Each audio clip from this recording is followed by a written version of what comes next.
Bonjour et bienvenue dans ce deuxième épisode du Zéro RR Podcast, toujours animé par les frères Gallois. Je suis Denis et pour m'accompagner dans ce podcast, je suis avec mon frère Rémi. Bonjour à tous. Cet épisode est le deuxième. Donc pour ceux qui n'ont pas encore écouté le premier épisode qui était divisé en 3 parties différentes, donc je vous invite à aller les écouter. Et ce que je te propose de faire, Rémi, avant de commencer, c'est de revenir un peu sur ce premier épisode et un peu bien tous les retours qu'on en a eu. Ouais, il a été très bien accueilli.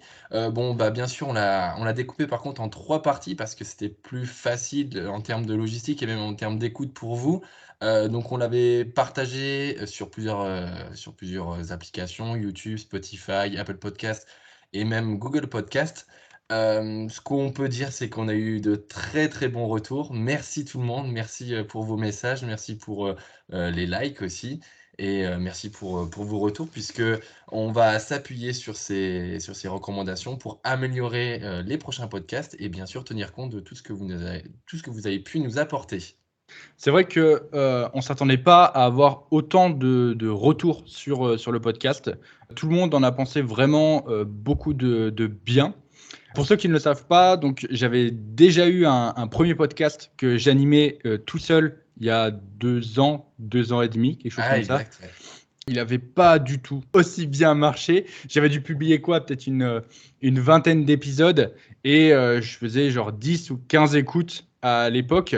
Et là, de voir que ne serait-ce que le premier épisode a fait plus de 2000, voire peut-être même 3000 à l'époque où on tourne ce podcast, écoute, c'est assez incroyable. C'est vrai qu'on était très contents et on ne s'attendait pas à ce que le premier épisode fonctionne de cette manière-là. Et du coup, ça nous pousse, on va dire, à continuer à faire toujours plus d'épisodes et à toujours nous améliorer dans les podcasts. Donc merci à vous tous pour ça. Pour ceux qui auraient pu le louper, n'hésitez pas à aller l'écouter. Donc on l'a découpé en 3 parties où on retrace un petit peu nos débuts en musculation. Petite préférence pour, la partie 2 et 3 où, bien c'est, les moments où je suis à fond dans la musculation et c'est aussi, je au plus proche de l'actualité donc, d'aujourd'hui où, du coup on a présenté, notre progression, notre vision des choses et ce qu'on aspire surtout, notre vision, à long terme dans cette pratique. Donc voilà, n'hésitez pas, pour ceux qui l'auraient loupé, à, aller l'écouter. C'est vrai que la première partie, c'était aussi la partie de lancement avec une intro un peu longue où on a présenté le podcast. Et ça, c'est toujours la partie un peu chiante. Et c'est d'ailleurs la partie qu'on est en train de faire. Donc, Ouais. ce que je te propose de faire, c'est de tout de suite passer un peu au podcast. Comme d'habitude, on suit toujours le même trait, c'est-à-dire donc au début, on va faire un retour un peu sur nos semaines, ce qui nous est arrivé, etc. Et après, donc, ce podcast, c'est un podcast FAQ où on va répondre donc à plusieurs questions. Les podcasts, donc, ils vont se diviser donc en grands thèmes où là, du coup, donc, il faut un podcast complet pour y répondre et tout ce qui va être un peu plus questions rapides. On fera donc plusieurs épisodes comme ça, donc FAQ, où on peut répondre à plusieurs thématiques différentes qui n'ont pas besoin d'être épiloguées pendant 3 heures. Donc, Donc là, Rémi, on a fait une ouais, sélection de questions. On va vous les présenter et vous les détailler et bien sûr y répondre. Mais juste avant, on a notre petit rituel de prendre des nouvelles puisque, pour ceux qui ne le savent pas, nous ne sommes pas dans le même pays. Denis est en Hongrie et moi je suis en France. Donc, du coup, c'est aussi l'occasion de prendre des nouvelles sur, le quotidien de mon frère. Comment ça se passe, Denis, en ce moment, tes entraînements, ta nutrition? alors, Parce que bon, on échange quand même un petit peu. Je sais, j'ai quelques idées de ce que tu fais, de ce que tu as aussi comme petits soucis en ce moment. Mais je te laisse le dire. Alors, concernant ma semaine, on va dire l'élément marquant qui m'est arrivé, c'est que du coup, donc, j'ai eu une blessure au niveau du dos. Alors, ce qui est assez drôle, c'est que ça m'est arrivé juste après avoir publié le deuxième épisode du podcast où du coup, donc, je parlais de ma hernie discale et du coup des problèmes que ça m'avait engendré, etc. Je suis passé un peu rapidement sur cet épisode, mais c'est vrai que c'était assez chiant et j'avais fait pas mal de renfos. Et du coup, juste après l'avoir publié, en plein milieu d'une séance jambes, j'ai eu une grosse douleur dans le dos qui m'a fait du coup donc stopper ma séance. Alors, je vous rassure, c'est pas ma hernie qui est revenue. Cette fois-ci, c'est une douleur qui est plus musculaire. Pour vous expliquer un peu comment ça s'est passé, donc en plein milieu de ma séance jambes, j'avais fait donc adducteur, leg extension, leg curl, et j'allais sur le hack squat. J'avais pas encore commencé mon hack squat. Et en fait, en me penchant pour ramasser mon logbook qui était par terre, grosse douleur dans le bas du dos. Et clairement, ça m'a bloqué. Alors que d'un côté, donc en bas à droite, et vraiment, je pouvais plus bouger. Donc je suis rentré chez moi tant bien que mal.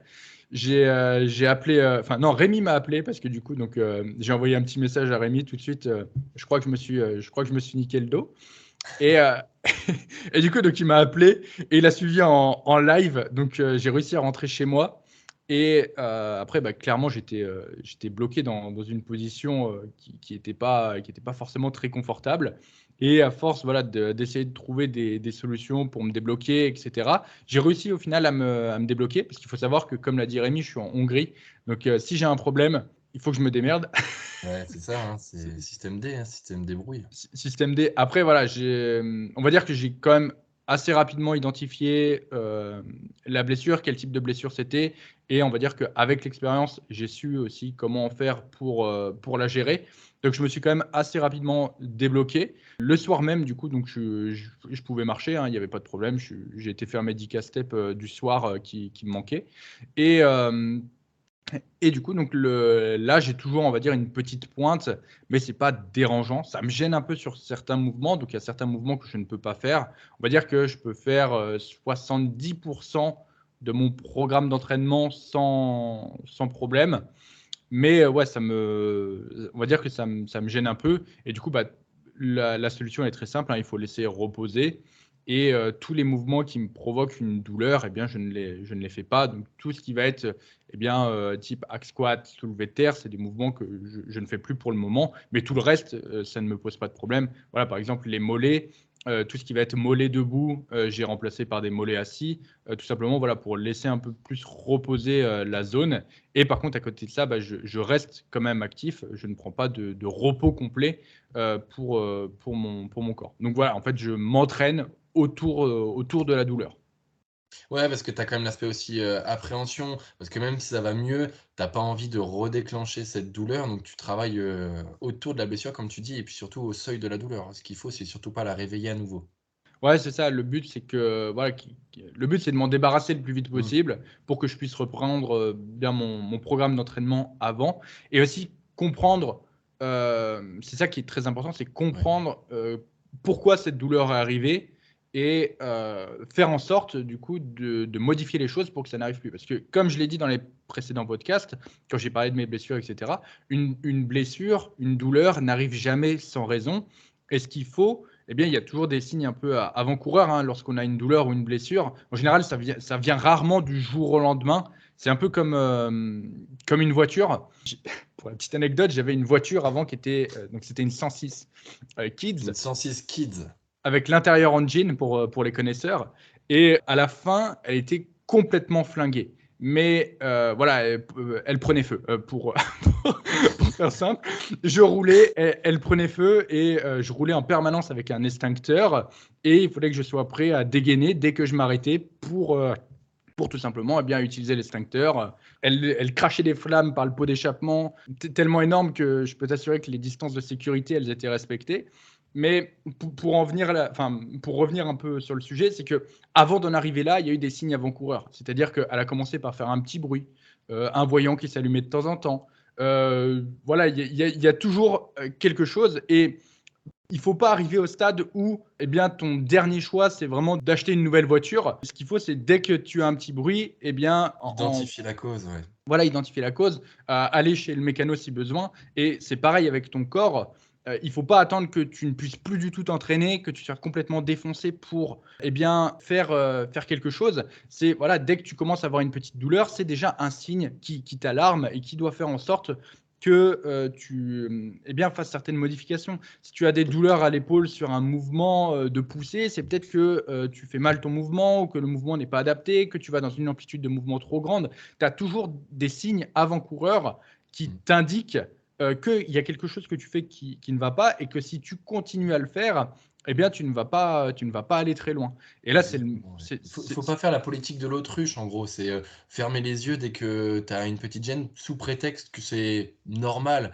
Enfin, quand il y a une douleur, c'est jamais normal. C'est qu'il y a quelque chose qui la provoque et il faut savoir l'identifier et la questionner. Et jamais, jamais, jamais laisser une douleur, surtout qui persiste.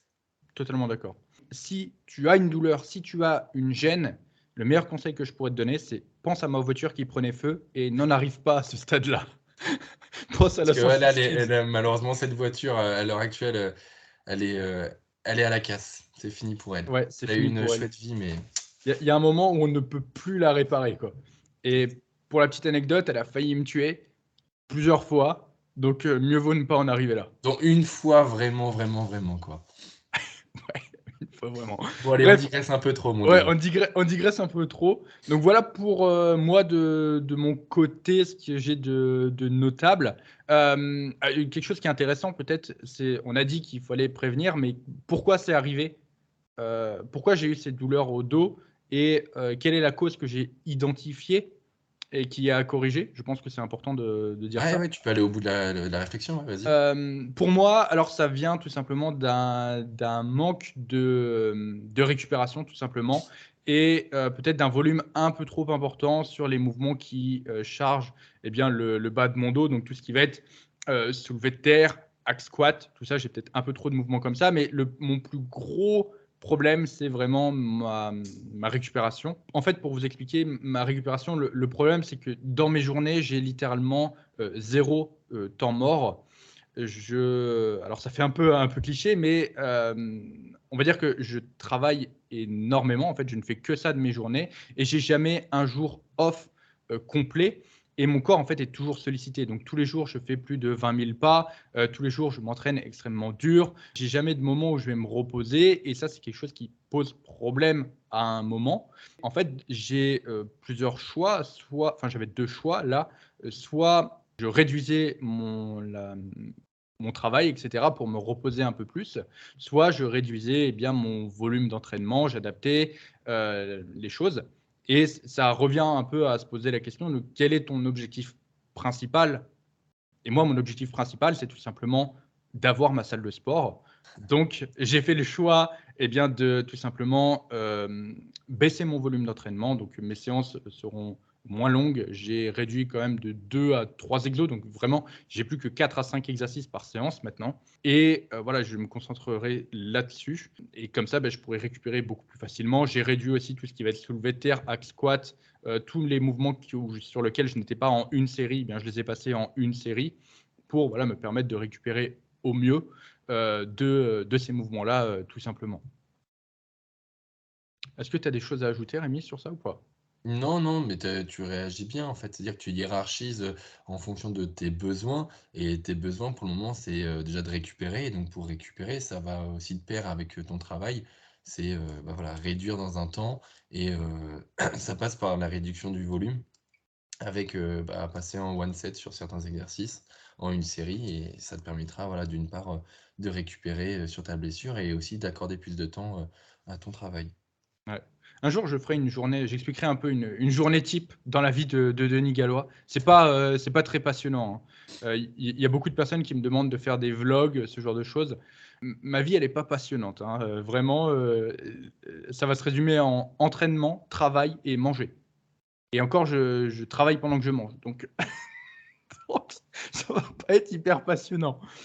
Bref, je pense qu'on a fait assez le tour pour moi. Je propose que Rémi, tu nous fasses un petit retour sur ta semaine, parce que autant je t'en avais parlé de moi, mais toi, tu m'as rien dit sur ta semaine, donc je vais te découvrir en même temps qu'il y a les personnes qui écoutent le podcast. Ouais, mais parce que c'est encore une semaine comme les autres. Alors, à la seule différence que lorsqu'on a tourné le podcast la dernière fois, j'étais malade comme un chien. Bah d'ailleurs, ça- j'ai encore quelques séquelles, mais ça s'est vu au premier podcast où j'avais mon bonnet, j'avais mon casque, j'essayais de trouver un peu de chaleur comme je pouvais. Mais j'ai quand même fait le podcast, j'ai pu m'entraîner et en fait, bon, j'ai encore quelques séquelles. Je pense que j'ai fait une grosse bronchite. Je dis ça parce que voilà, dans mon entourage, il y a eu des bronchites, donc c'est pour ça que j'identifie, cette maladie. Mais aujourd'hui, ça va mieux et puis j'ai quand même pu m'entraîner sans trop de problèmes. Des difficultés par contre à dormir, sur certaines nuits où, ben, voilà, on tousse, enfin je tousse et donc du coup ça perturbe un petit peu mon sommeil, mais très franchement, j'ai envie de dire comme la première fois, une semaine d'entraînement comme les autres, où j'ai pu performer, où, par contre j'ai pu me remettre en question sur une séance, ma 2e séance push de la semaine, où, elle va changer drastiquement parce que je prends plus autant de plaisir et ça c'est un facteur important quand on fait, une séance. On a beau avoir les meilleurs exercices, enfin penser avoir les meilleurs exercices, c'est une nuance importante, mais il y a plein de paramètres qui font que si tu n'as pas l'envie de t'entraîner, que tu prends pas de plaisir à t'entraîner, eh bien, c'est qu'il y a quelque chose qu'il faut changer et c'est le cas sur ma 2e séance push. Mais voilà, je vais, enfin, je vais tester une autre séance en fin de semaine sur ce 2e push et je verrai si ça correspond. Mais encore une fois, c'est modulable et je verrai, si ça tient ou s'il faut changer encore autre chose. Mais voilà, c'est une semaine comme les autres.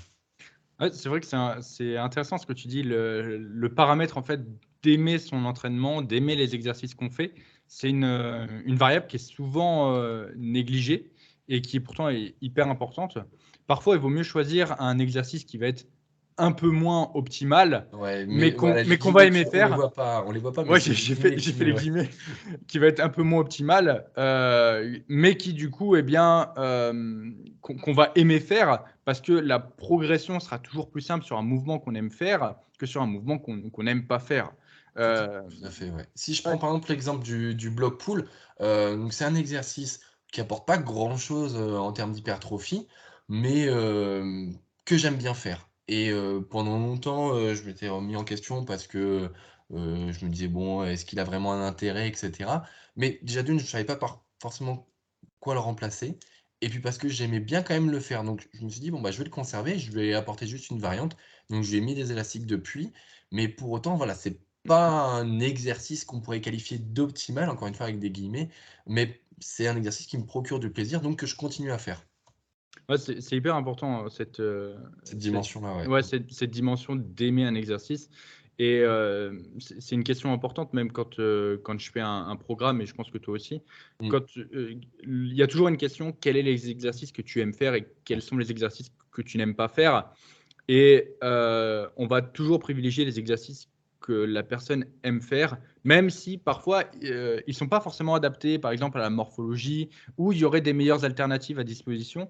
Mais si la personne aime faire ces mouvements, eh bien, elle progressera toujours beaucoup plus facilement sur ses mouvements. Et ce qui compte, c'est ça, c'est tout simplement de progresser dans le temps, de toujours essayer d'être meilleur à chaque séance. Et si par exemple, bah voilà, on programme des fentes qui sont un super mouvement, mais que la personne n'aime pas faire ça du tout, eh bien, ça va pas aller bien loin. Donc, Exactement, ouais, c'est exactement ça et même chose pour d'autres exercices, hein, on parle des tractions aussi, beaucoup aiment, avoir des ouais, les tractions parce que tractions. c'est un exercice, qu'ils aiment bien faire. Pour autant, bah, on est on partage le même, point de vue là-dessus. Les tractions, c'est loin d'être l'exercice parfait pour l'hypertrophie du dos et à tort, hein, on pourrait penser que c'est ça l'est, mais pas du tout et mais pour autant, si la personne aime ça, eh bien, on va appliquer, ce que la personne aime faire et on va pas non plus lui dire: «Oh non, fais pas ça, c'est de la merde», mais il faut prendre en compte ce qu'elle dit. Ouais, très, très, très intéressant. Est-ce que tu as fait le tour du coup sur ta Ouais, semaine? j'ai Tu fait le tour. as Déjà qu'on a fait une bonne intro, un bon, ouais. update de nos semaines là, donc on va passer, à la prochaine partie. Ouais, du coup, donc la prochaine partie, c'est, donc pour ceux qui ne l'ont pas vu ou ceux qui rejoignent, donc j'avais mis une boîte à questions sur mon Instagram où les gens pouvaient poser des questions dans lesquelles ils voulaient qu'on parle dans le podcast. On en a sélectionné, je sais plus, cinq ou 6, un truc comme ça, Ouais. qui sont des questions qu'on a enfin, c'est pas qu'elles étaient pas toutes intéressantes, mais on a jugé celles qui nous semblaient le plus pertinentes et le plus intéressantes à développer. Sachant qu'il y aura d'autres épisodes, hein, donc voilà, si la question que tu as posée n'a pas été sélectionnée, on mettra d'autres boîtes à questions, on mettra d'autres choses. Enfin, on fera d'autres épisodes où du coup, eh bien, on pourra en parler. Donc, si tu ne vois pas que ta question a été sélectionnée, c'est pas grave, ça sera peut-être le cas dans d'autres épisodes. Mmh mh. Tu as la liste des questions, Rémi, ou pas? Ouais, je l'ai sous les yeux. OK. Alors Donc la première, vas-y, je te laisse. doit-on peser cru ou cuit nos aliments? Tu veux commencer ou pas? Je te la pose, donc je te propose d'y répondre. Ok. Alors, c'est vrai qu'il y a beaucoup de personnes qui ont tendance à peser leurs aliments cuits. Pourquoi? Parce que en fait, c'est plus facile. Dans les programmes, en général, on trouve souvent des trucs du genre 100 grammes de féculents cuits, et puis hop, comme ça englobe à peu près tout. Donc, tu mets tes pommes de terre, ton riz, tes pâtes, etc. C'est le choix de la facilité. Mais en réalité, pour avoir le plus de précision possible, ce qu'il faut, c'est toujours peser cru. Ouais, tout à fait. Vraiment peser cru, c'est ce avec lequel tu auras le plus de précision. Pourquoi? Parce que il va y avoir plusieurs choses qui vont impacter le résultat que tu vas avoir une fois que ça sera cuit. C'est-à-dire que si tu fais cuire 100 grammes de riz cru, tu vas voir que tu n'auras pas, en général, la conversion rapide, c'est x2 ou x3, etc. Et Tu n'auras encore, pas, ça dépend, hein, ça dépend, hein. voilà, ça dépend. Et tu n'auras pas toujours 200 ou 300 grammes de riz cuit. Pourquoi? Parce que ça va varier en fonction de plusieurs facteurs. Le premier, la variété de ton riz, tout simplement, entre du riz basmati, du riz complet, du riz thaï, etc. Ça ne va pas absorber l'eau de la même façon. Un autre élément important, c'est combien de temps ça va cuire. Ouais. Le temps de cuisson, hein, Le c'est temps de clair. cuisson, entre un riz que tu vas faire cuire 10 minutes et un riz que tu vas oublier et qui va cuire 30 minutes, tu vas Ouais. voir que le volume va pas être le même non plus. Donc, il y a ça également comme paramètre. Et un autre paramètre aussi qui me vient à l'esprit, c'est souvent que les gens font un meal prep, c'est-à-dire qu'ils font cuire, je sais pas, 1 kilo de riz et après, bah, voilà, ils piochent dedans tout au long de la semaine pour faire leur gamelle. Sauf que tu vas faire cuire 1 kilo de riz, on va dire que ça va te faire 3 kilos cuits à peu près. Et à chaque fois, tout au long de ta semaine, tu vas prendre, je sais pas, 200 grammes parce que c'est ça ta quantité par repas. Sauf que entre le lundi et je sais pas, le samedi, ton riz, ce qui va se passer, c'est qu'il va sécher. L'eau va s'évaporer et donc en fait, petit à petit, tu vas 100 grammes de riz cuit du début de semaine ne sera plus équivalent à 100 grammes de riz cuit en fin de semaine. Donc il y a trop de paramètres qui font que ça va varier. Et donc si tu pèses toujours ton riz cru, tu es sûr que tu as la bonne quantité quoi qu'il arrive. Si tu mets 100 grammes de riz cru et que tu le fais cuire, une fois qu'il est cuit, tu sais que tu as toujours tes 100 grammes de riz cru et ça n'a pas bougé. Et ça, que du coup, ça fait un x2, un x3, que tu les fais cuire 30 minutes, 10 minutes, 5 minutes, tu as toujours la même quantité. Et pour ceux qui demandent, oui, mais je fais un meal prep, comment il faut faire? Parce que c'est une question intéressante. Tu veux y répondre, Rémi, ou je continue sur ma Ben lancée? non, mais vas-y, continue. Après, moi, je rebondirai sur deux, trois éléments, mais continue. Ouais, vas-y. Ce qu'il faut faire, c'est tout simplement, tu fais cuire tes 1 kilo de riz et après tu fais un produit en croix et tu mets tout dans tes gamelles, hop, et comme ça, tu as tout qui est prêt. Et c'est aussi simple que ça. C'est ce qu'on a fait avec Rémi quand on était en appartement. On faisait cuire nos quantités, parfois pour plusieurs jours. Donc, on faisait pas 100 grammes dans une casserole pour Denis, 100 grammes dans une casserole pour Rémi. Non, non, on faisait tout ensemble. Après, du coup, donc, on avait le total cru et le total cuit. Et puis après, une fois que tu as ça, tu as juste à faire un produit en croix et le multiplier par la quantité de chacun. Et puis c'est comme ça que tu peux très facilement faire ton meal prep. Donc, toujours peser cru parce que c'est comme ça que tu auras le plus de précision et que tu auras le moins de variables au niveau des erreurs. C'est déjà que les calories, c'est pas quelque chose de fiable, dans le sens où, voilà, si tu pars du principe que ta maintenance c'est 2500, en réalité, tu as déjà un facteur d'imprécision hyper important parce qu'en fonction de ce que tu vas faire sur ta journée, ça va vachement varier. Les aliments aussi que tu vas utiliser, c'est très difficile d'estimer les calories. Donc, c'est toujours des estimations plus des estimations. Je ne sais pas si vous avez entendu, j'ai mon repas qui vient de finir de cuire derrière. D'ailleurs, justement, j'ai des pommes de terre et du poulet pour ceux qui s'intéressent. Ouais, bah méfie-toi quand même que ça ne crame pas. Non, c'est un cuiseur vapeur, ça devrait aller cette fois-ci.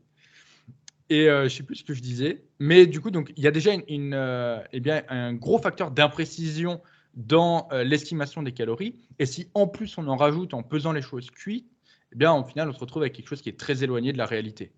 Exactement. Alors moi, juste pour compléter, excusez-moi.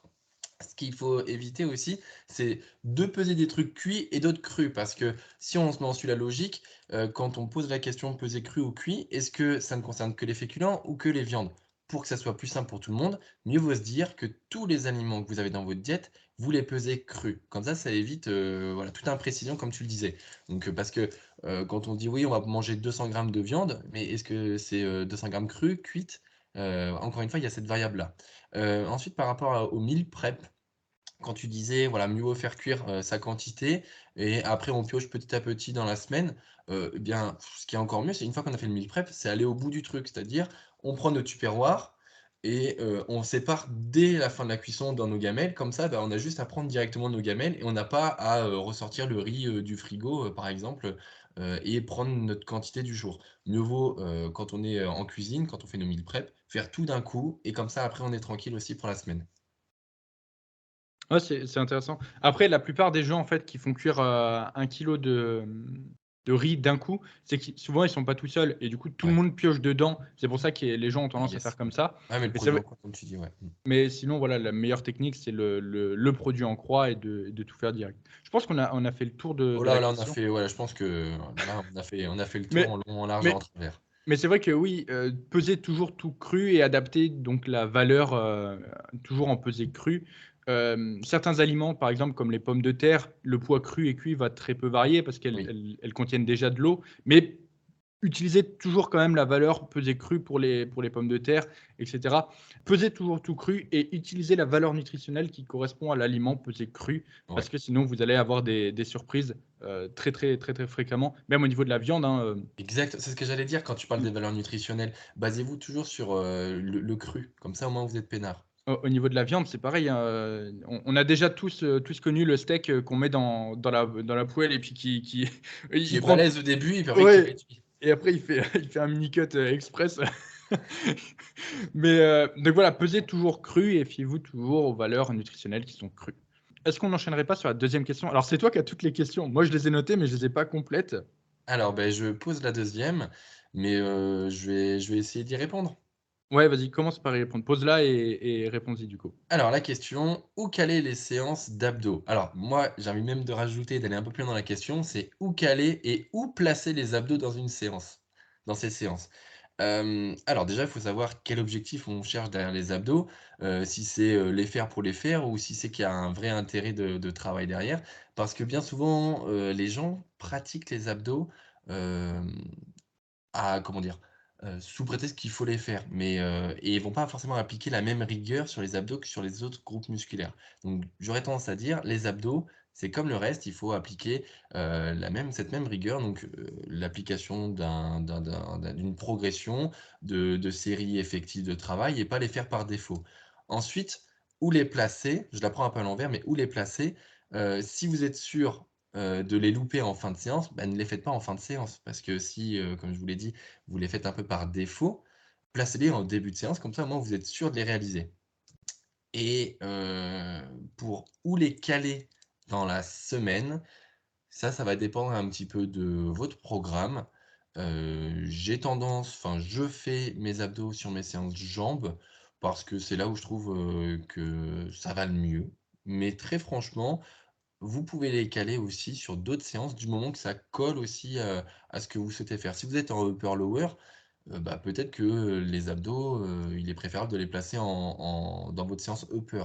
Après, si vous voulez répartir un petit peu les exercices et pas trop faire, d'exercices sur une séance upper, et que vous préférez en faire plus sur votre séance lower, et ben, rajoutez peut-être les abdos sur cette séance lower. Il va pas y avoir d'impératif. Ce qu'il va falloir faire par contre, c'est comme je le dis, c'est appliquer cette rigueur de les faire et d'appliquer une progression pas millimétrée, mais mesurée sur votre séance, enfin sur votre semaine d'entraînement. Ouais, c'est intéressant. Alors moi, j'aurais résumé, les choses peut-être un peu plus rapidement. J'aurais dit: «Où et quand faire les abdos, peu importe, du moment que tu les fais». Ouais, c'est C'est vrai. Ouais, ouais, ouais. c'est un peu ça, hein, parce que tu peux les mettre, tu peux les programmer sur à peu près n'importe quelle séance.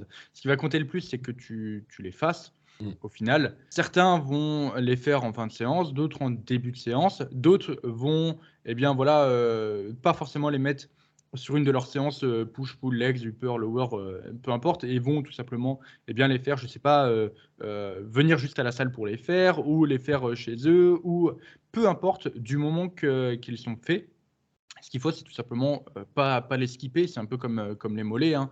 Et souvent, les mollets sont faits en fin de séance. Du coup, ils ont tendance un peu à sauter. Peu importe, ce qu'il faut, c'est les faire, tout simplement.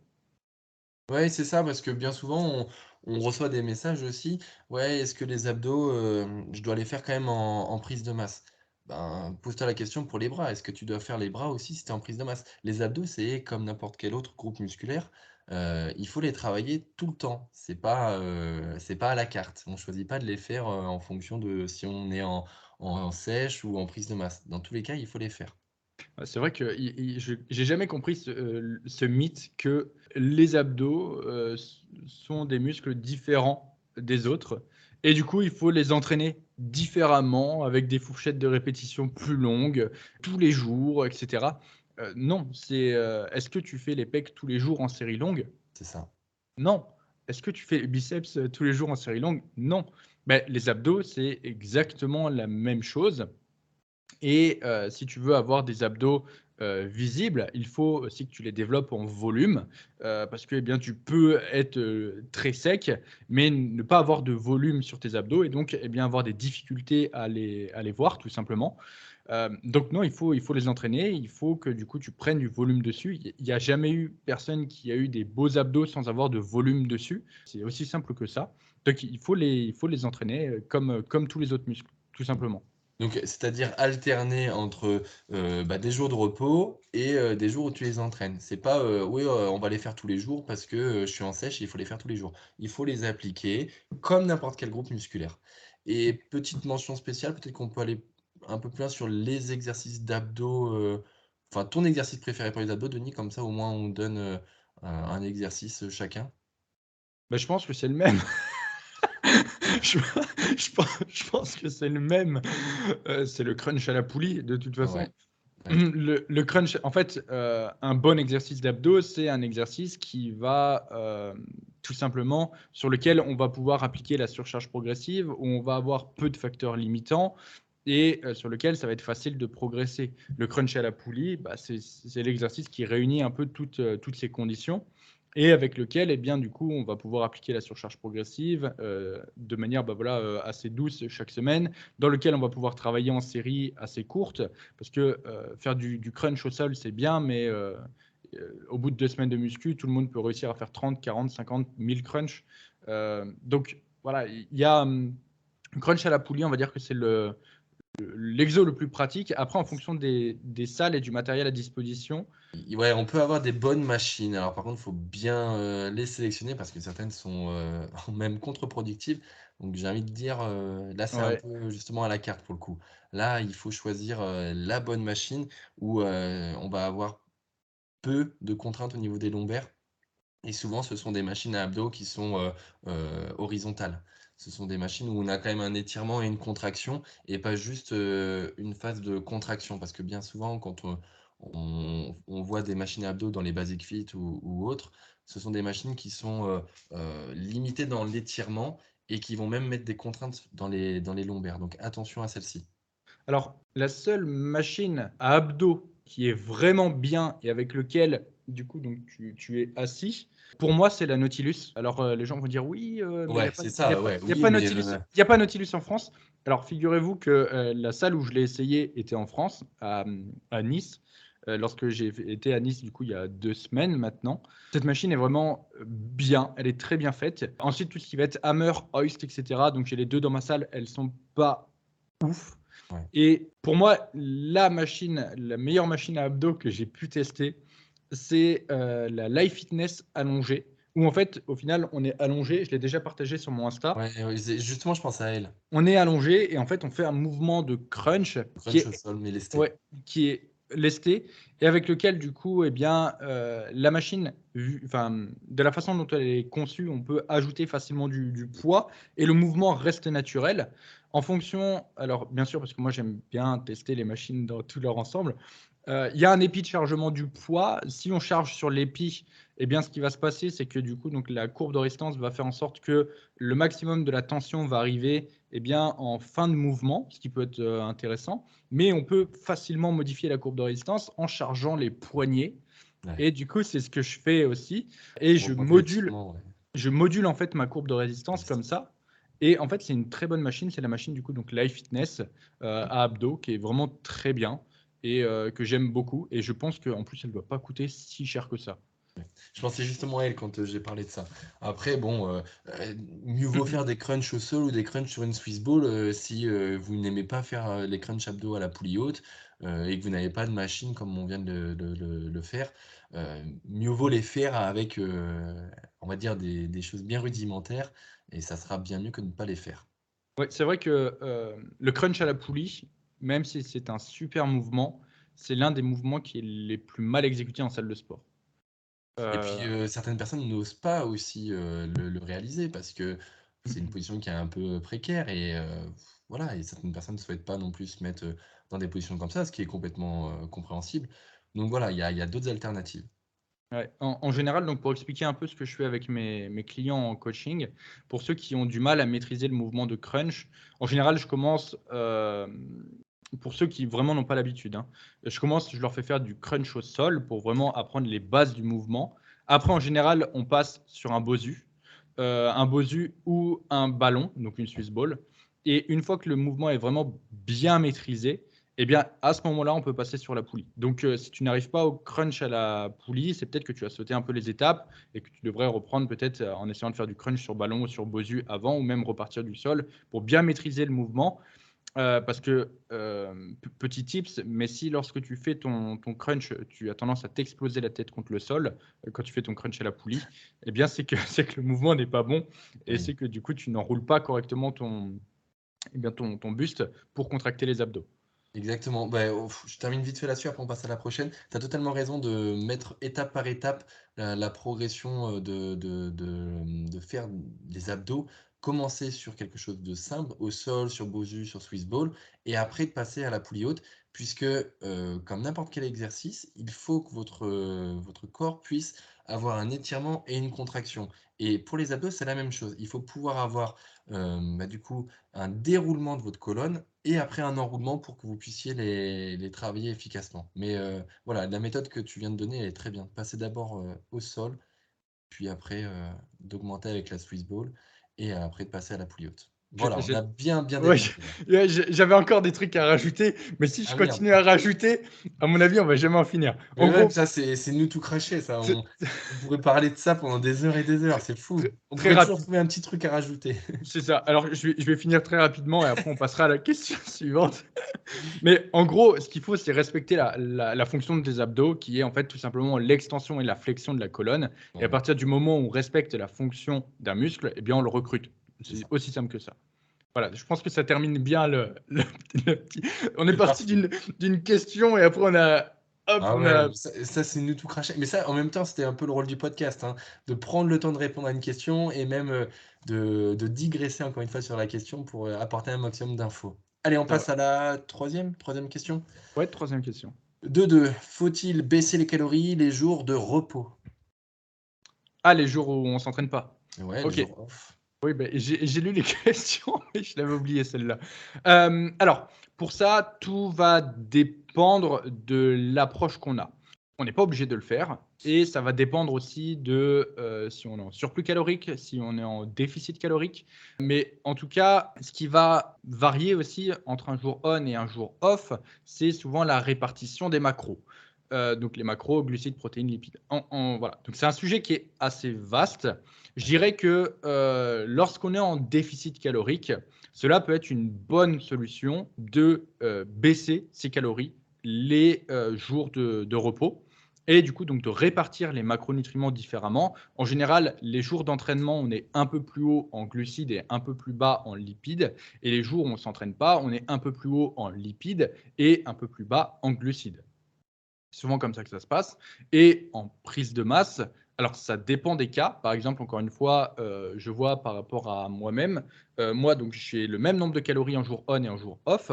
Et par contre, ce n'est pas le cas chez toutes les personnes que j'ai en suivi. Certains oui, certains non. Tout va dépendre souvent de la personne. Mais souvent, ce qui se passe, c'est que, on va dire que dans le cas où la personne va avoir le même nombre de calories en jour on et en jour off, c'est pareil, il va y avoir juste une répartition des macros qui va être différente. Je pense que j'ai résumé assez rapidement. Tu as peut-être des choses à ajouter? Non, mais exactement, c'est ça en fait. Il faut savoir pourquoi on fait une variation entre les jours enfin entre nos jours d'entraînement et nos jours où on ne s'entraîne pas, au niveau de nos calories. Si, comme tu l'as dit, on est dans un objectif de perte de poids, ça peut être bien de justement augmenter, enfin d'avoir un peu plus de calories sur les jours où on s'entraîne et un peu moins sur les jours où on ne s'entraîne pas. Ça permet du coup d'avoir un déficit qui est peut-être un peu moins agressif au lieu d'avoir, une moyenne sur tous les jours. Ça permet, voilà, d'avoir, des petites variations sur la semaine et donc d'apprécier un peu mieux le déficit. Après, en surplus, c'est la même chose. Si c'est une personne qui a du mal à prendre du poids, il n'y a pas forcément d'intérêt à alterner entre jour on, jour off et d'avoir une variation au niveau des calories. Mieux vaut avoir quelque chose d'assez constant où la personne, voilà, elle sait qu'elle mange, suffisamment tous les jours et du coup, son surplus, il va bien se passer. Ouais, après, il y a une variante aussi qui est hyper importante, c'est le cas par cas. Pour Ouais, donner un exemple tout à fait. concret, j'ai une personne du coup donc en suivi qui est en déficit calorique et qui par exemple a le même nombre de calories en jour on et en jour off parce qu'on joue sur d'autres paramètres qui, eh bien tout simplement, qui est que lorsqu'elle ne s'entraîne pas, eh bien Elle va marcher elle plus, elle va se c'est dépenser ça, plus. elle augmente son nombre de steps, elle fait du coup donc, elle fait en général 15K steps sur ces jours-là, donc les jours où elle s'entraîne pas et du coup donc elle a une dépense énergétique qui est un peu plus importante et à côté de ça, ça lui permet d'avoir un volume alimentaire qui est, eh bien toujours, assez intéressant parce que le fait d'avoir les lipides un peu plus hauts, en général, ça diminue aussi le volume alimentaire Mmh. et du coup, bah, voilà, ça lui permet d'avoir un repas qui a toujours un volume alimentaire qui est conséquent et ça lui permet toujours de, suivre sa diète. Le proverbe que j'aime beaucoup utiliser en termes de diète, c'est la meilleure diète pour atteindre ton objectif, c'est pas forcément celle qui est optimale, mais c'est celle que tu arrives à suivre C'est ça. et en fait, c'est exactement ça.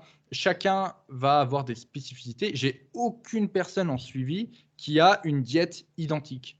Parce que tout le monde est différent, tout le monde ne travaille pas de la même façon, tout le monde n'a pas les mêmes goûts, tout le monde n'a pas les mêmes préférences alimentaires, tout le monde ne gère pas la faim de la même façon, etc. etc. Et du coup, il faut toujours adapter et trouver ce qui est le mieux. Donc, pour répondre à la question, en fonction de ton objectif et en fonction de tes facilités ou non à tenir ta diète, eh bien, oui, ça peut être une solution qui est intéressante. Souvent, par exemple, en prise de masse, pour les gens qui ont du mal à manger, le fait de garder du coup donc un nombre de calories constant sur les jours on et sur les jours off, ça permet d'avoir eh bien, un peu moins aussi de volume dans l'assiette.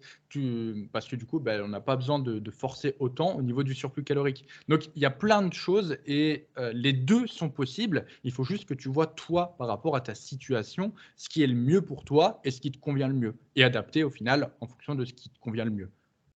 Ouais, tout à fait. Non, c'est très, très bien. C'est exactement ça. C'est vraiment du cas par cas. Il faut individualiser, sachant que certaines personnes aussi, sont pas forcément des gros mangeurs et aiment bien justement avoir des jours où ils mangent un peu moins et peuvent avoir aussi une variation entre leur jour on et leur jour off de 500 calories ou voire plus, hein. Ça peut être quelque chose d'envisageable. Pareil, sur des personnes qui sont sur des sèches, heu, avoir, des fluctuations entre leur jour on et leur jour off, ça dépendra essentiellement de leurs dépenses puisque, c'est un facteur, qu'on va énormément solliciter, l'augmentation de la dépense quand on fait une sèche pour justement avoir, un volume important dans les assiettes et conserver un maximum de calories. Je suis totalement d'accord avec toi. Après, j'ai encore l'impression qu'on va digresser, Ouais, mais dans un cadre d'un surplus ou d'un déficit calorique, il faut jamais réfléchir au nombre de calories, journalier. Ce que je ouais. conseille de faire, c'est plutôt de viser sur une plus longue période. En Hebdomadaire, ouais, général, de façon hebdomadaire. voilà, en général sur une semaine. C'est-à-dire que, il y a trop de personnes qui, dès qu'elles vont faire un cheat, quelque chose comme ça va être Ouais, la fin du monde. Mais au final, ce qui compte, c'est que si à la fin de ta semaine, tu es en déficit calorique, donc si tu fais le bilan de tous tes jours et qu'à la fin de la semaine, tu es en déficit, eh bien tu es toujours dans ton objectif. Et là, c'est la même façon de faire lorsque tu répartis tes calories, entre tes jours on et tes jours off. Tu peux très bien être à maintenance calorique en jour on et en surplus calorique de, je sais pas, 500-600 kilocalories en jour off. De toute façon, ce qui compte, c'est qu'à la fin de la semaine, tu sois en déficit calorique. ouais, tout Donc, à fait. tout est possible. Ce qu'il faut, c'est juste pas forcément réfléchir sur une approche journalière, mais sur une approche un peu plus importantes. En général, à la semaine, en mois, c'est un peu trop. Mais voilà, ce qui compte, c'est de voir son nombre de calories sur une plus longue période. Et tout de suite, les choses deviennent beaucoup plus simples à comprendre.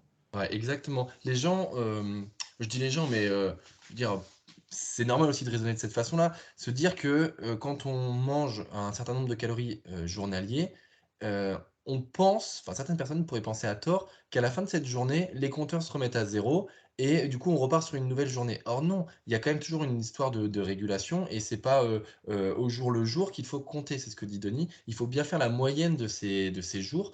Et si, bah, par exemple, comme tu dis, il y a un jour où tu es en cheat, eh bien, peut-être que sur les autres jours, si tu redescends sur ce que tu as l'habitude de manger, eh bien, ça va se réguler. Et si tu es en déficit à ce moment-là, eh bien, ça va se réguler et se remettre dans le droit chemin. Donc, il ne faut pas être fataliste et se dire, bon, bah voilà, sur une journée, j'ai augmenté, enfin, j'ai dépassé ce que je devais manger.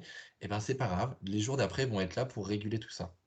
Ouais, je suis totalement d'accord avec toi. Et c'est pour ça aussi que la plupart des gens, parfois, il y en a qui savent qu'ils vont faire des cheats.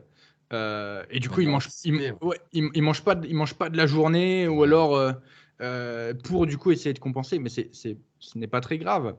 Ou alors ils ont mangé toute leur journée et puis le soir, ils ont un restaurant qui n'est pas prévu, etc. Et tout de suite, ils sont là, oh non, demain, je vais pas manger. Non, si ta diète est bien faite, logiquement, ça va se compenser sur les autres jours. Tu vas pouvoir facilement le compenser. N'est pas une approche juste sur quelques jours, mais une approche plus sur le long terme. De toute façon, à partir du moment où on comprend que la progression, la musculation, c'est vraiment quelque chose qui se fait sur la durée, tout Clairement, devient beaucoup plus simple. c'est clair. C'est comme, je prends l'exemple de ma blessure. À ma place, il y en a qui diront, oh putain, il est blessé, il peut plus faire ses entraînements, etc. En fait, je sais déjà que ça va être juste une petite période. Je sais déjà que je fais ce qu'il faut pour que les choses s'améliorent. Voilà, il y a juste une petite période où je ne vais pas pouvoir m'entraîner de la façon dont je veux, mais ça va très vite revenir à la normale. Et au pire, même si pendant, je sais pas, 3, 4 semaines, je n'ai pas pu m'entraîner comme je voulais, eh bien 3 ou 4 semaines, c'est quoi sur déjà bien, plus de 10 ans, même plus de 11 ans maintenant de ma pratique.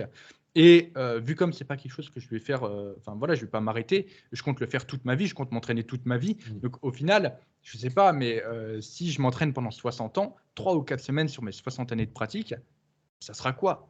Ouais. Donc il faut toujours voilà, penser sur le long terme et pas sur le court terme. Ouais. Je crois qu'on a fait le tour cette fois. Ouais, on a bien fait le tour. C'était bien, c'était une très bonne réponse, je pense qu'on a apporté. Je te pose la suivante. Je sais pas, je sais plus ce que c'est les questions. Alors, je te la pose. Meilleur complément entre la whey, la créatine et le collagène? Ah oui, OK. Alors ça, c'est une question qui est hyper intéressante. Alors moi, je suis curieux de connaître ton point de vue en premier. Enfin, je sais pas, d'abord, j'aimerais avoir encore un peu plus de vision globale, avant de penser complément. Est-ce que déjà la nutrition, c'est OK? Déjà, tu vois, si on fait avec, le petit signe le plus important, d'abord nutrition, après complément. Après, quand on regarde le spécifique, donc sur les 3 compléments qui nous sont cités, déjà pourquoi avoir choisi ces 3 là? Parce que est-ce qu'il y en a pas d'autres qui pourraient rentrer dans l'équation? Ensuite, si on répond vraiment spécifiquement à la question, entre la whey, la créatine et le collagène, faut savoir aussi pourquoi on les prend. Ça, c'est encore une autre question qu'on pourrait, Ouais. dire, enfin se poser.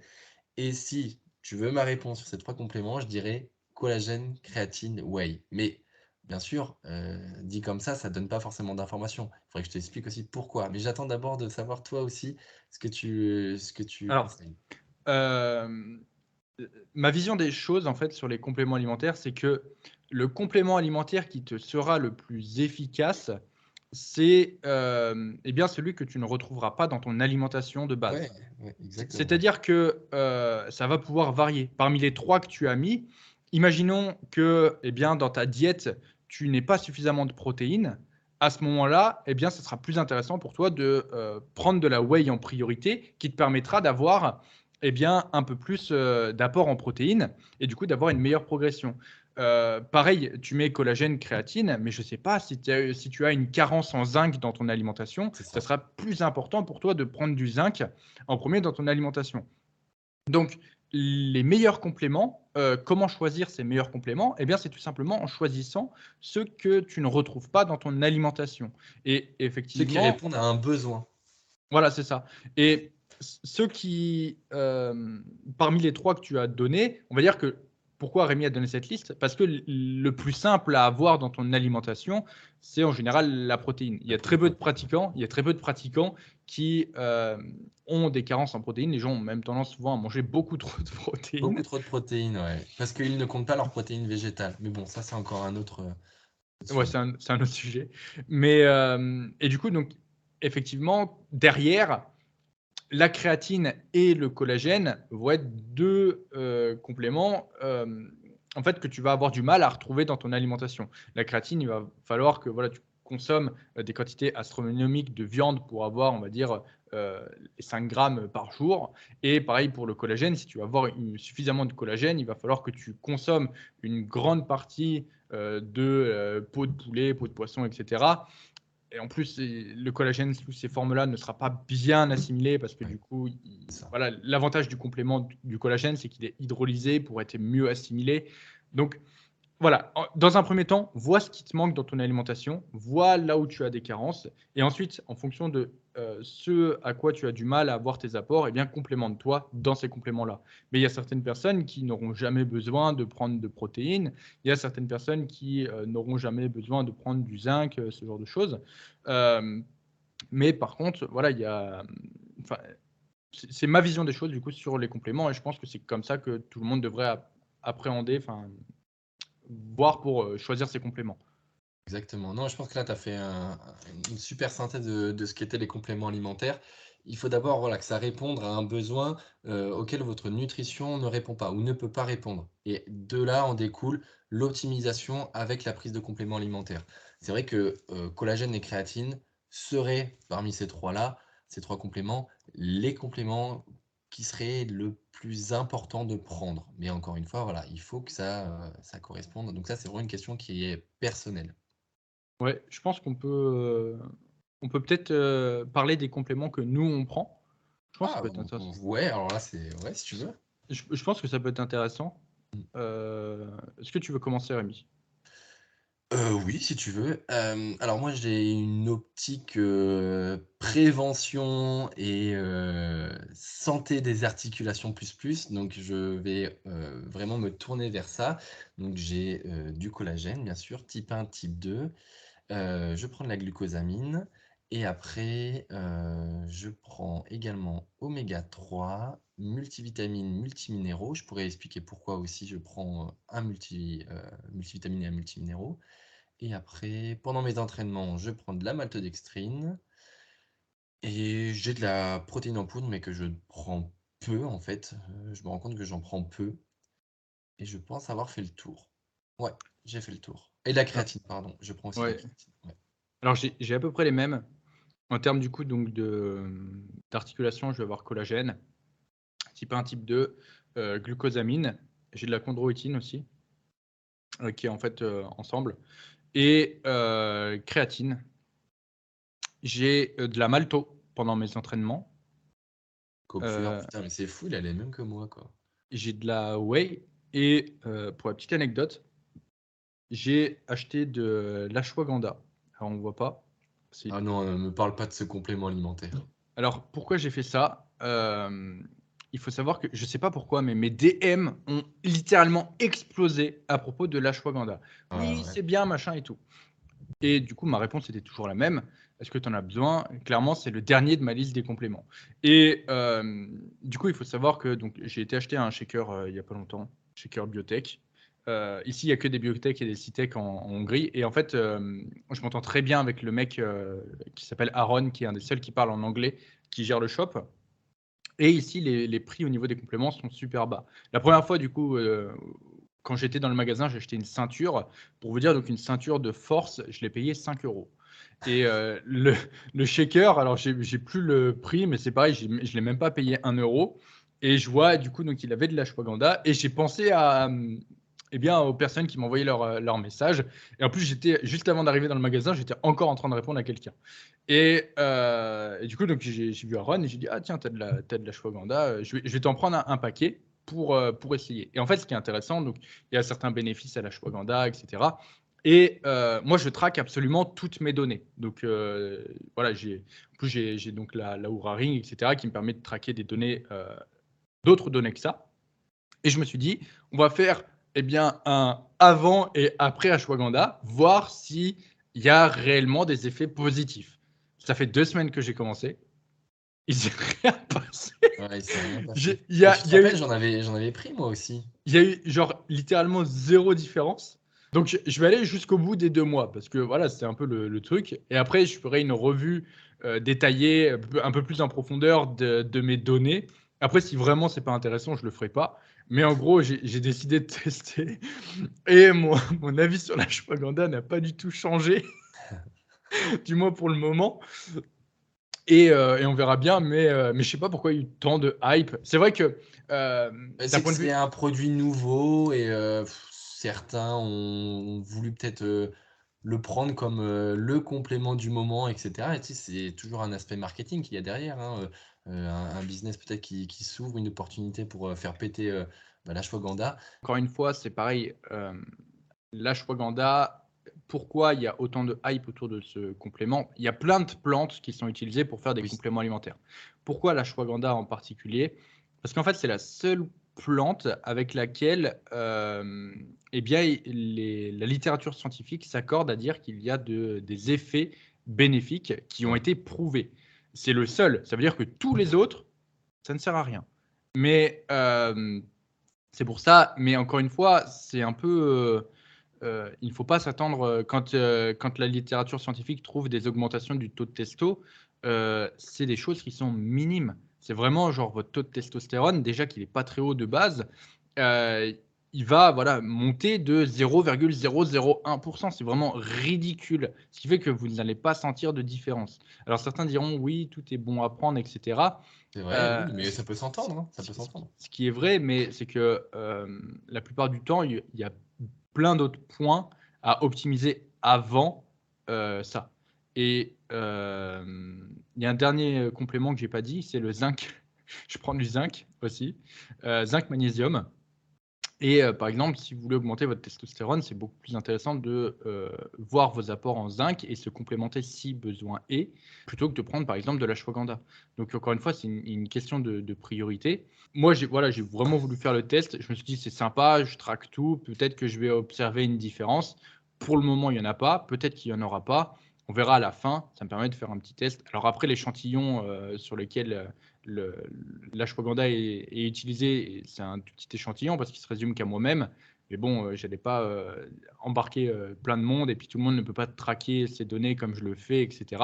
Donc voilà, c'est pour ça que j'ai fait ça. À la Et fin, puis je encore une fois, verrai. comme je l'ai dit, c'est personnel. Tout le monde ne réagit pas de la même façon aux plantes. Il y a aussi, je pense, une grosse part de placebo, où bah, si tu es convaincu que la plante va t'apporter quelque chose enfin, de spécifique, qui va améliorer la qualité de ton sommeil, ton taux de testostérone, enfin voilà, et si tu es convaincu de quelque chose, l'effet placebo va être là pour te dire la prise de ce complément alimentaire va faire que tu vas te sentir mieux. Mais voilà, ça reste, très spécifique à chacun et psychologique, Ouais, je suis d'accord avec toi. Je pense qu'on a fait le tour de la question. ouais, On a été plus entendu. loin, on a été plus loin que la question aussi. Mais Bah, c'est pas attends, grave. on donne des anecdotes aussi, je sais pas, mais C'est vrai, c'est vrai, c'est vrai. Et il reste beaucoup de questions ou pas? Je sais même plus combien il on en a reste sélectionné. 3. Ah, pas mal. Alors, je te pose la suivante. Combien de séries par séance? C'est à moi de répondre en Donc, premier ou c'est à toi? je sais plus pour le complément alimentaire qui a répondu. Je sais plus. Tu veux Mais là, commencer? encore une fois, combien de séries par séance? On va pouvoir, apporter plusieurs éléments de réponse. Tout va dépendre, du niveau de la personne, de sa capacité à aller, proche de l'échec et de ce qu'il a aussi dans son programme, de sa fréquence qu'il est capable de faire, de ce qu'il souhaite en termes, d'objectifs. Est-ce qu'il souhaite mettre aussi un accent sur un groupe musculaire? Enfin voilà, il y a la question globale du combien de séries par séance, mais après il y a pourquoi et comment de la composition de sa séance, donc ce qui en découle. Ok. Moi, je vais faire une réponse plus courte, je pense. Vas-y, Euh, surtout moi j'ai pas répondu, j'ai juste, donné les petites pistes qu'on pouvait avoir sur cette question. alors, ton nombre de séries par séance va être adapté en fonction de tes capacités de récupération, tout simplement. Ah oui, les récupérations, ouais. C'est le facteur principal à prendre en considération, dans le sens où si tu peux récupérer entre chacune de tes séances en faisant 4 séries par exo, eh bien fais-le. Si maintenant, comme moi, tu ne peux faire qu'une ou 2 séries maximum parce que tu mets beaucoup d'intensité, sinon tu n'arrives pas à récupérer, eh bien fais-le. Voilà, il faut savoir que c'est vraiment tes capacités de récupération qui vont compter. Et en fait, c'est un peu comme si c'était une balance. D'un côté, tu vas avoir tes capacités de récupération et de l'autre, tu vas avoir ton volume d'entraînement, ton intensité, etc. Et c'est sûr que si tu as une faible intensité, tu vas pouvoir avoir un peu plus de volume. Mais si par contre tu as beaucoup d'intensité et que tu gardes ton volume, ce qui va se passer, c'est que ça va vachement pencher du côté et tu vas avoir des difficultés en fait à récupérer. Donc en fait, ton volume d'entraînement va être adapté en fonction de l'intensité que tu mets dans tes séances. Et plus tu vas t'entraîner dur, et en fait, moins tu pourras te permettre d'avoir un volume qui est important. C'est ça, exactement. Ce qu'on a relayé ces derniers mois, c'est que l'intensité était supérieure au volume. Mais comme tu l'as dit, ça dépend aussi du niveau de la personne. Un débutant ne va pas pouvoir aller aussi proche de l'échec qu'une personne qui a voilà, quelques mois de pratique, quelques années de pratique. Donc c'est vrai que le débutant, on aurait tendance à dire que avoir un peu de volume, c'est bien parce que bah, d'une part, ça lui permet d'avoir une tension sur ses muscles, d'apprendre techniquement les exercices, et puis parce qu'il va pouvoir bien récupérer, c'est ce que disait Denis. Ensuite, le pratiquant qui va avoir un niveau intermédiaire, qui va être capable d'aller vraiment loin, ou du moins proche de l'échec musculaire, et bien lui aura tendance, et c'est ce qu'on conseille, descendre son volume au profit de l'intensité. Donc peut-être Ouais. qu'on peut donner des, parce que je pense que c'est ça que les gens attendent aussi. Denis, peut-être que tu pourrais donner un petit peu le volume que tu as sur une séance? Oui, pourquoi Je pas. te prends un peu de cours. Oui, ça ne me dérange pas. On va prendre par exemple ma séance push. Ouais, bah justement, moi je pensais que c'est ma séance push parce que c'est ce qui va parler peut-être. Ouais, c'est ce que les gens veulent savoir. Voilà, je pense aussi. Comment alors je vais faire ma séance push, avec un focus sur les épaules, du coup. C'est celle que j'ai faite hier, c'est pour ça. Ouais, moi aussi. C'est pour ça, j'avais mon C'est logbook frais, c'est hier. frais. Ouais, c'est encore frais. Alors j'ai Ah, parce commencé que tu nous demandes ce qu'on a fait la semaine dernière. Bon, on se rappelle bien sûr, mais c'est pour là au ça qu'on moins a c'est un peu plus frais. c'est pour ça qu'on a le logbook pour pour tout noter. Pour combler Heu, notre mémoire de poisson. c'est ça. Alors, hier, j'ai commencé donc avec 2 séries d'élévation Y à la poulie. Pour travailler du coup donc mon faisceau latéral dans sa position raccourcie. D'ailleurs, j'ai demandé en story, quel était l'intérêt de cet exo. Il y a, la première personne qui a répondu à la story a trouvé et personne d'autre n'a trouvé après. Je pense que c'est intéressant que je fasse une vidéo, je pense, sur le sujet. Donc j'ai commencé avec ça. Après, du coup, donc j'ai fait un high incline à la Smith Machine, donc qui est un mouvement à dominante bien du faisceau antérieur de l'épaule, mais où du coup je vais également recruter un peu de faisceau claviculaire des pectoraux. Après, j'ai fait une chest press, donc la chest press Panata, donc pour les pectoraux. Ensuite, j'ai fait donc. Attends, t'as pas dit le volume parce que t'as dit deux, Ah oui, oui, oui, pardon. deux séries. Parce que c'est quand même ça. Là, tu nous débriefes ta séance là. C'est vrai, je suis en train de faire. Alors, donc, j'ai fait 2 séries d'élévation Y. J'ai fait un top set et un back off au high incline. J'ai fait du coup donc 2 séries de chest press. J'ai fait ensuite une série d'écartés à la machine. Par rapport aux écartés à la machine, peut-être que je pourrais en faire 2 en variant la courbe de résistance de la machine Ah et oui, en mais toi, t'as une machine Prime aussi. Ouais, j'ai une machine Prime. Donc, à voir, je pourrais peut-être augmenter le volume dessus, mais une, vraiment, déjà, ça m'a pris mon âme. Ensuite, du coup, donc, j'ai refait des élévations latérales, cette fois-ci, donc à la poulie pour travailler le faisceau un peu plus dans sa position étirée, parce que j'avais fait aucun mouvement dans sa position raccourcie. Donc là, j'ai refait 2 séries. Ouais. Et ensuite, j'ai terminé avec des extensions croisées à la poulie haute pour les C'est triceps. pour les triceps. Et combien Et de séries? j'ai fait 2 séries. Donc, Et ben, si on fait un total de mémoire, ça fait 4 séries pour le faisceau latéral, 2 pour le faisceau antérieur, ça en fait 3 pour les pectoraux et ça en fait 2 pour les triceps. ouais, ça ferait 11. Ça en ferait 11, ouais, c'est 2, ça. 4, 6, 8. 2, 4, 6, 8, 10, 11. Ouais, 11. Et dites-vous que je suis complètement cramé aujourd'hui. Je suis complètement cramé. Là, je refais donc ma prochaine séance push dans 4 jours et je me demande comment je vais faire pour récupérer suffisamment d'ici là. Donc voilà comment ça se passe. Vas-y, fais-nous un petit récap de ta séance maintenant. Et bah, justement, j'étais en train de faire ça. Mais alors, au niveau de la construction de ma séance, elle est, quasiment similaire à la tienne. Je commence par, un exercice d'isolation, pour le faisceau latéral à la poulie, où je fais 2 séries. Ensuite, j'ai une chaise presse, légèrement déclinée où je réalise également 2 séries.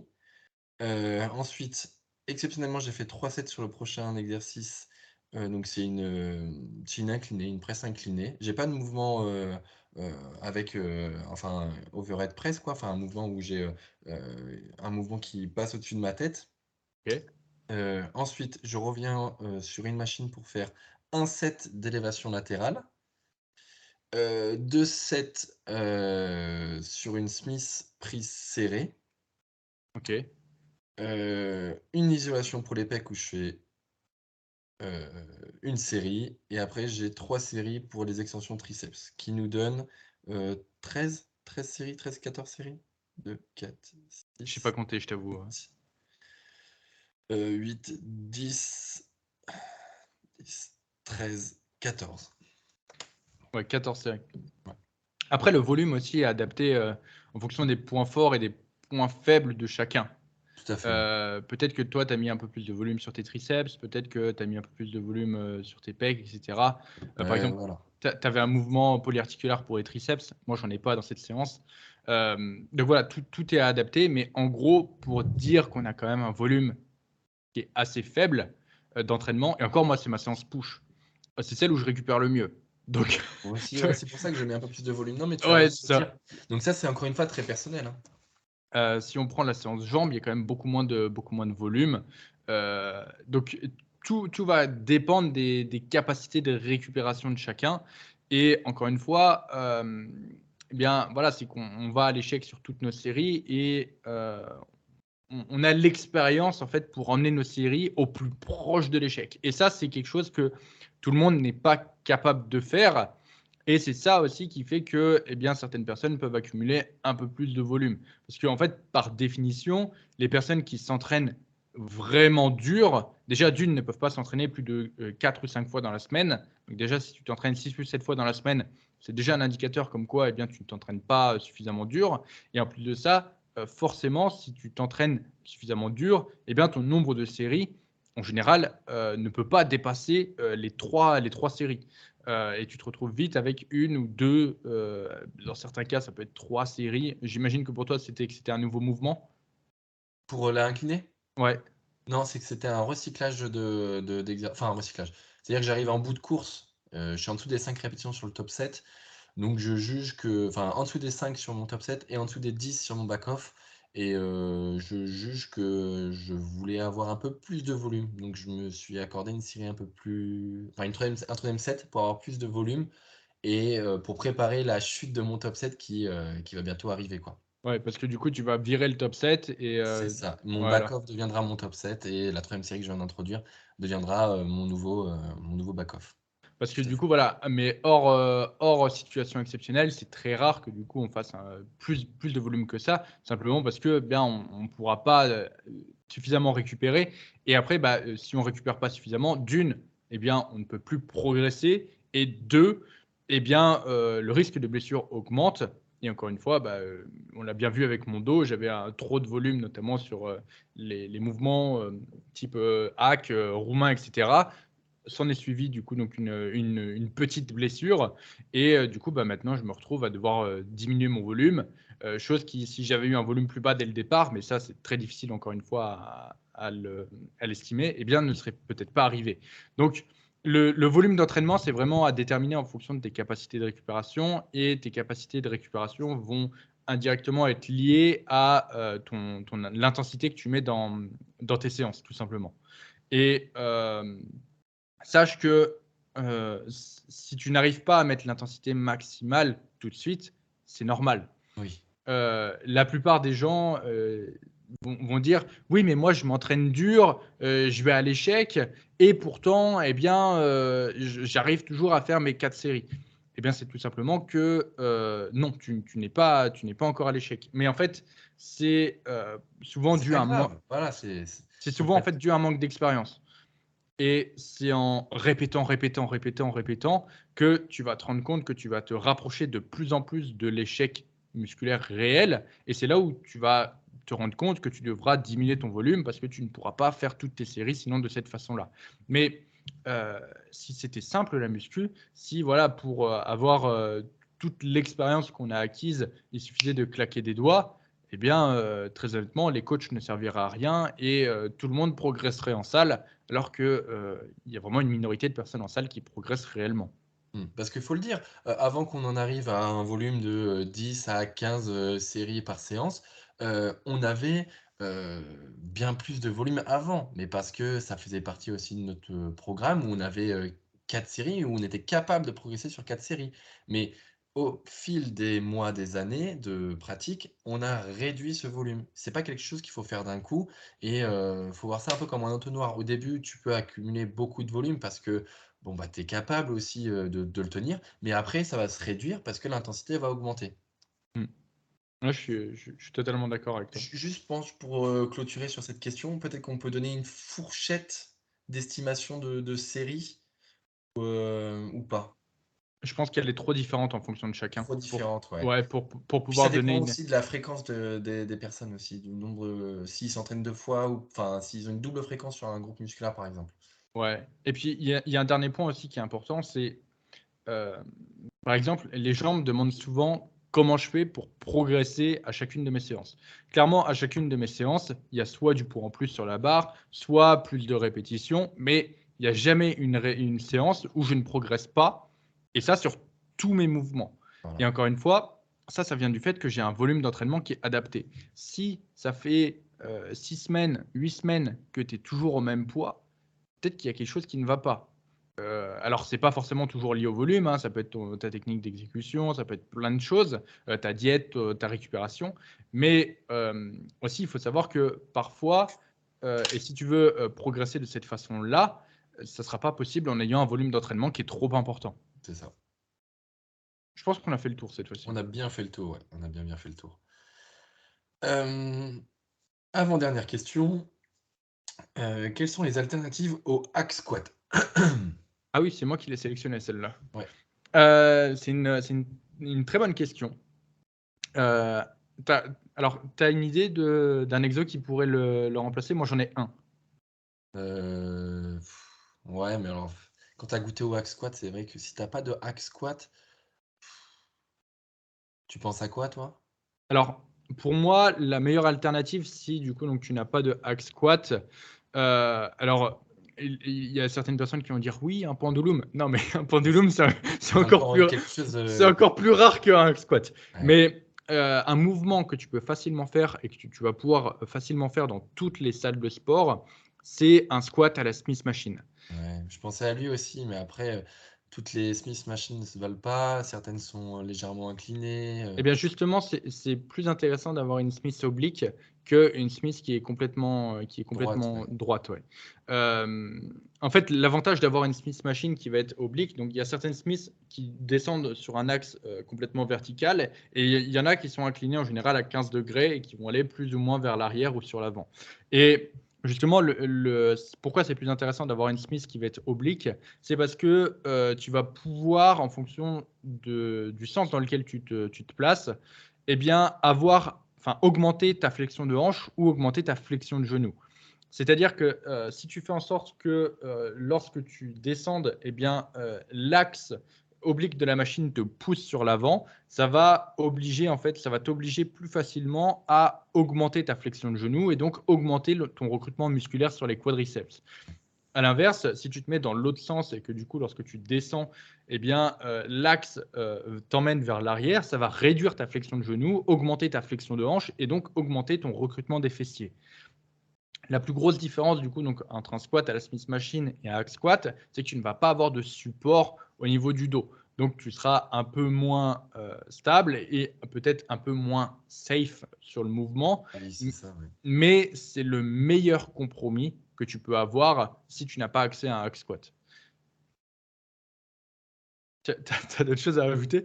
Non, non, non, mais t'as dit ce qu'il fallait, en fait. C'est-à-dire, après, les gens n'aiment pas forcément la Smith Machine. Enfin, pour les retours que j'en ai, c'est un peu l'exercice, enfin, la machine qui pose problème parce qu'elle est difficile à régler. On ne sait pas trop où placer les pieds, pardon.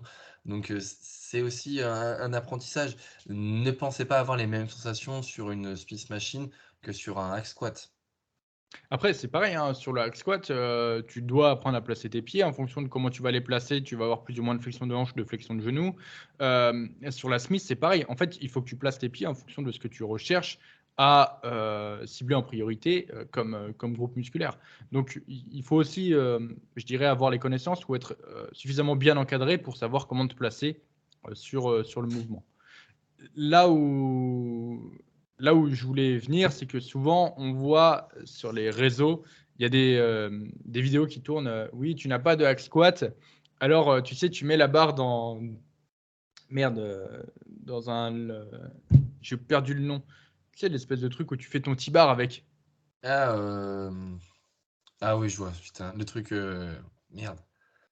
Ah, c'est tellement utile Ouais, quand le tube du T-bar, quoi, là, voilà, du le tube du T-bar et en mmh, gros, tu te mets là-dessus et puis tu prends ton poids, tu le mets tu au le niveau mets à côté. de ton épaule, donc soit à droite, soit à gauche et puis tu fais ton hack squat comme ça. Ne faites pas ça.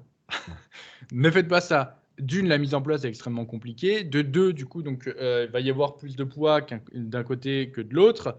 Donc, vous n'allez pas être forcément stable.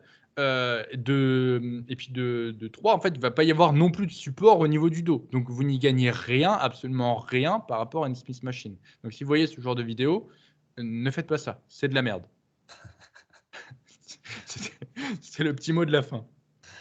Est-ce que tu as d'autres choses ou pas à ajouter sur le sujet? Non, c'était une question, assez simple, justement, où, il y avait qu'un seul élément de réponse. Ouais, mais il y a, vu comme on met beaucoup de stories de hack squat, Ouais. je pense que c'est quelque C'était chose qui important de le préciser, ouais. c'est important de le préciser. Puis même Après, j'ai petit tips sur le hack squat aussi, en fonction de ce que vous avez, n'hésitez pas et surtout en fonction de la courbe de résistance du hack squat, si ce dernier vous fait un peu mal au niveau des genoux, au niveau des lombaires, n'hésitez pas à placer un élastique comme, tu peux le faire. Je sais plus si tu le fais encore toi? Si tu mets un reverse band? ça dépend. Ça dépend, ouais. Donc en fonction aussi de ce que vous souhaitez, optimiser, sur votre courbe de résistance, sur votre oui, votre courbe de résistance, votre courbe de force, n'hésitez pas à mettre un élastique en reverse band afin de changer et moduler un peu la poussée. Ça va vraiment dépendre de la machine, hein. Ouais, Ça c'est pour ça que j'ai précisé ça, hein. J'ai dit que en fonction de la machine, en fonction de ce que vous souhaitez aussi, optimiser, si vous préférez, voilà, avoir un mouvement où vous avez un gros pouvoir d'étirement, voilà, vous laissez, la machine telle qu'elle est en fonction de ce qu'elle vous propose. en fait, tous les hacks vont avoir à peu près la même courbe de résistance. Ce qui va en fait, varier d'un hack à l'autre, c'est, l'inclinaison du plateau qui va faire que le mouvement va pouvoir être plus ou moins agressif pour les genoux. Ouais. Plus on va avoir quelque chose qui va être vertical et plus ça risque d'être agressif pour les genoux et plus on va avoir quelque chose de couché et moins ça sera agressif pour les genoux. Il y a Après, aussi il y a des réglages plateau aussi qui peuvent être, mis en place. Je sais que, c'est ça. ouais, dans les hacks que tu peux vraiment moduler pas mal de choses, hein.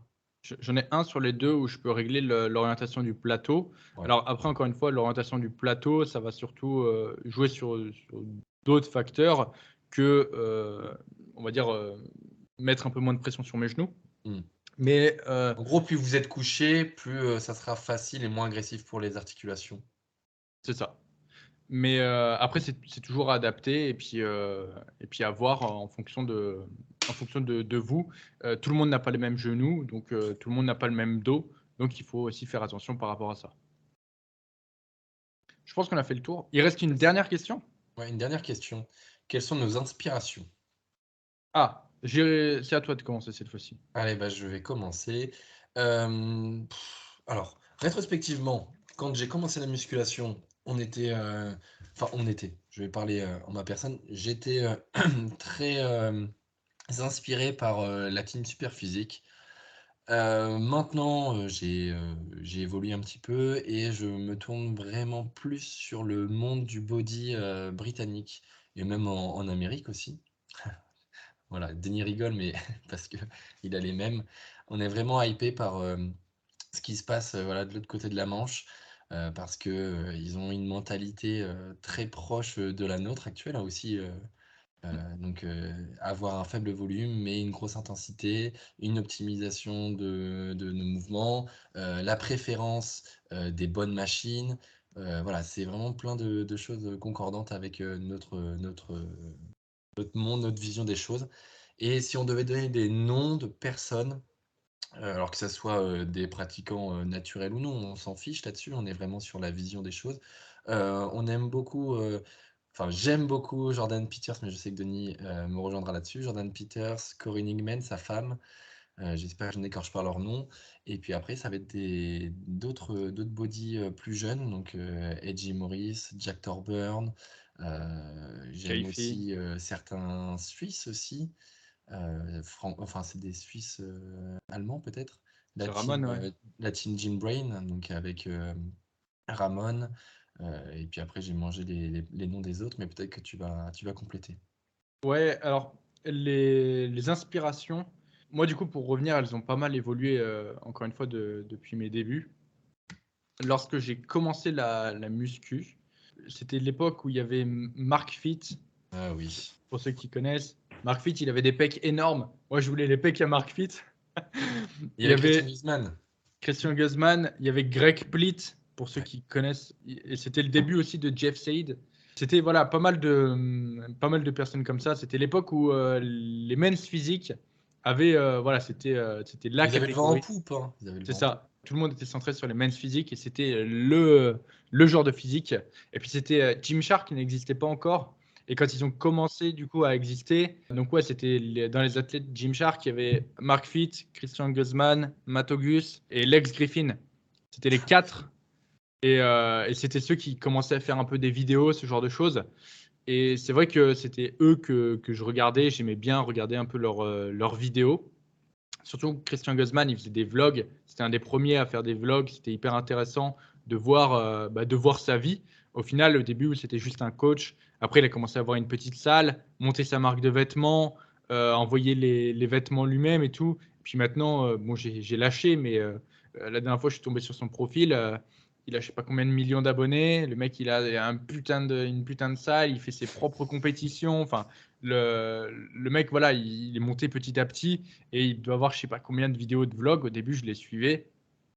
Après, j'ai un trou, mais du coup, ouais, je suis resté pas mal longtemps inspiré par eux. Et puis, ouais, plus récemment, donc comme disait Rémi, c'est plus les body britanniques, Jordan Peters et Jim Morris.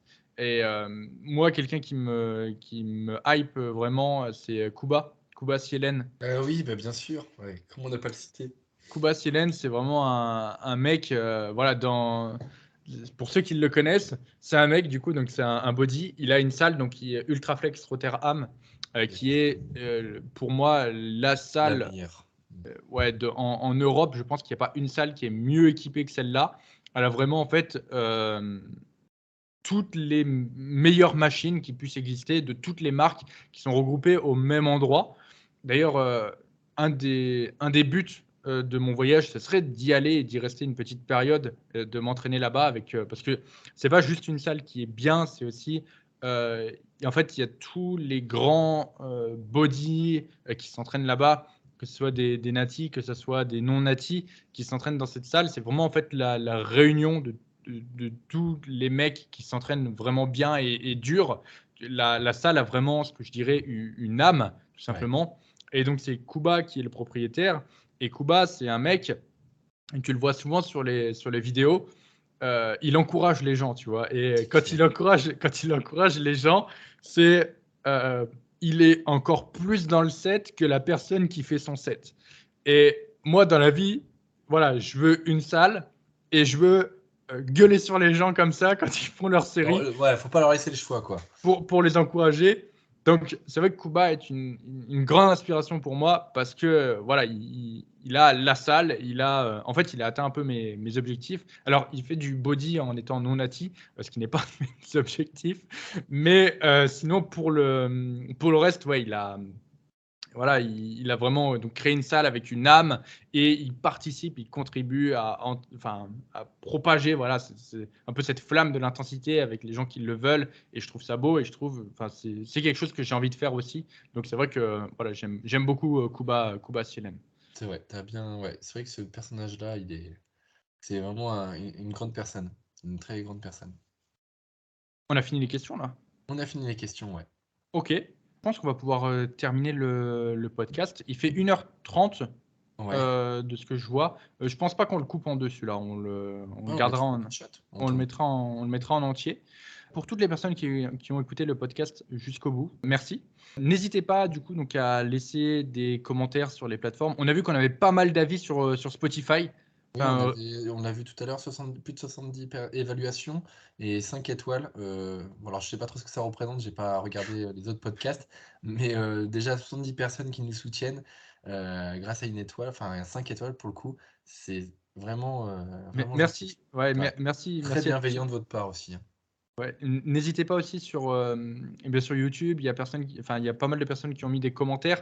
Donc c'est vrai qu'il y a certaines personnes où on peut interagir avec vous et d'autres où on ne peut pas.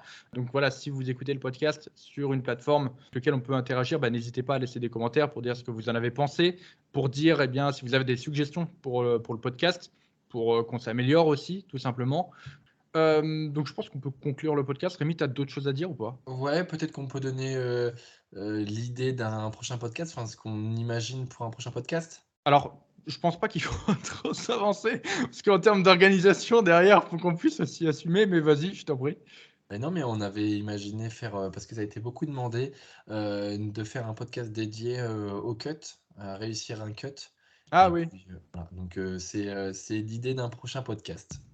oui, comment réussir son cut, un mini cut, etc. Ok, je pensais que tu allais parler des prochains épisodes, mais du coup, Ah non, c'est non, bien. non, non, non, non, Du ah coup, non, c'est bien, ça fait un peu de suspense, et les gens vont se dire, ah, mais c'est quoi les prochains épisodes, etc. Bon, tant mieux, ça laisse un peu sur la fin, et puis les gens auront peut-être envie de savoir qui c'est. Donc voilà pour ce podcast.